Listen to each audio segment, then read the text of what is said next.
Welcome to an extremely special edition of Mysteries of the Superstition Mountains.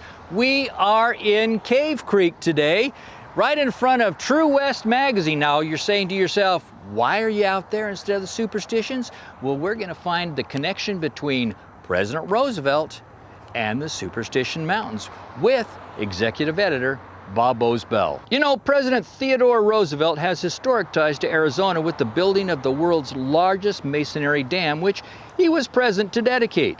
In order to accomplish this feat, a wagon road had to be constructed through the Superstition Mountains to haul supplies to Roosevelt Dam. Apache Trail was finished in 1905, and that's when our story begins, in 1905. Bob, we hear about Teddy Roosevelt and Geronimo, but we never really hear about them together. How are they connected? Well, I love this story about Geronimo at Teddy Roosevelt's inaugural parade. And I've had a couple people tell me that it's not quite right, but I'm going to tell it to you anyway, okay? Because I just love the story. I think it says so much about him. So by the 1900s, Geronimo was at Fort Sill, Oklahoma, and he was quite the celebrity. And people wanted him. He showed up at the exposition in Omaha, and he showed up at the World's Fair, and he showed up at all kinds of carnivals and stuff. But he demanded to be paid. And so Teddy Roosevelt wanted to put on a really big show for his inaugural parade, and he wired the authorities in Fort Sill, and he said, I want Geronimo. And Geronimo says, well, you got to pay for my horse. And so they requisitioned $194 to him to ship his horse. And so then Geronimo went to the train station and to go to Washington, D.C., and he was carrying a suitcase. And he got on the train, and every stop he'd get off and he'd say, I'm Geronimo, the war chief, the Apache war chief. And he would sign his name on pictures that he had for a quarter.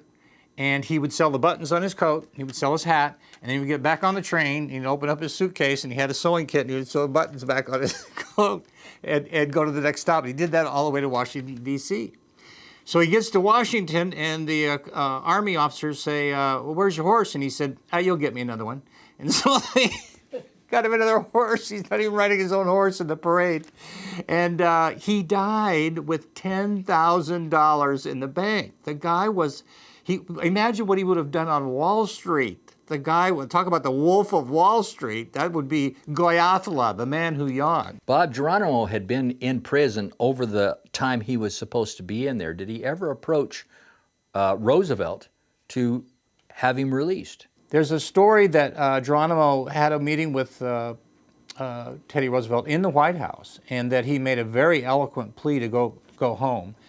And Teddy heard that and basically told him, I'm sorry, you cannot go home. And he couldn't. Politically, you could not send him home because of all the havoc he had caused in 40-some years in Arizona. Why was there a controversy about Roosevelt bringing Native Americans with him to the parade? Yes, and Teddy Roosevelt said, I just wanted to put on a good show. He was very controversial. In Arizona quarters, it would be like if you brought Osama bin Laden to a parade in Washington, D.C. in the early, after 9/11. I mean, he was literally perceived as a terrorist in Arizona, and there were many families who lost family members to his raiding. So, yeah, he was very, very controversial in his day. Can you tell us the names of the Native Americans? Well, this was a very stellar group of Native Americans coming down the street, and Teddy Roosevelt was right. He put on a show. In addition to Geronimo in the parade, we have Quanah Parker, okay, the famous Comanche, Buckskin Charlie, who was a Ute, Hollow Horn Bear Sioux, American Horse, famous Indian Sioux, Little Plume, Blackfeet, and of course Geronimo, the most legendary Indian probably in United States history.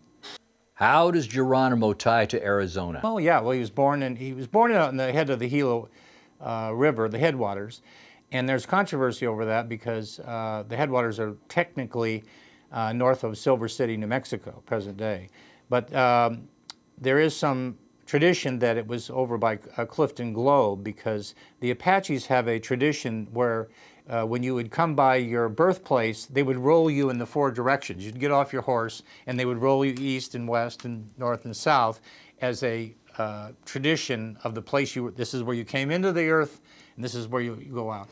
And so he was born in that area, and of course he was a prisoner, or not a prisoner, but he was at San Carlos, which is east of Globe, and he was also up in Fort Apache area, and he of course raided extensively through all the corridors going south through Apache Pass into Mexico. He was the terror of Mexico in Janos and Fronteras and all through the Sierra Madre. In fact, his idea of a vacation was to go south and kill every Mexican he saw. And so he probably spent as much time in Mexico as he did in the United States. What is this story about the Mexicans massacring Geronimo's family? Should that make us a little more empathetic towards him? Well, that's a controversial incident. Yes, in his autobiography, he claims that while he was away, that soldiers from Sonora came into Janos and killed his wife and his kid and his family and his grandparents. I mean, he killed his family, and that turned him against Mexicans forever. But what is not often said, which he didn't admit, is so they were being given rations in Janos, and then they would go raid into Sonora and kill people and steal all their stuff. So the soldiers in Sonora said, well, we're tired of that, and so they basically saw it as, let's go clean out that nest of vipers, and they came to kill. And he happened to be raiding in Sonora at the time, so I don't feel quite as sorry for the old man as some people do. And there's a lot of people who try to give him a saint. He was no saint. You know, he was a very, very human. And I think it's kind of ironic that his name in Apache is his real name, Goyathla, means he who yawns. I don't think anybody yawned around that guy. What about the name Geronimo's Cave in the Superstitions? Was he really there? Yes, and one of the things that happens is it could be real, it could be really, but when someone dies and they become famous, well, then everything gravitates to them, you know. This is Billy the Kid Canyon. This is Jesse James' treasure, where he leaped over a mountain. You know what I mean? And so legends have that magnetic ability to take names to them. And so I look at the name of the cave with a little bit of the Chamber of Commerce and maybe named that. Well, did Geronimo take refuge in the Superstition Mountains and in the cave that's now known as Geronimo Cave? Just another one of those mysteries of the Superstition Mountains.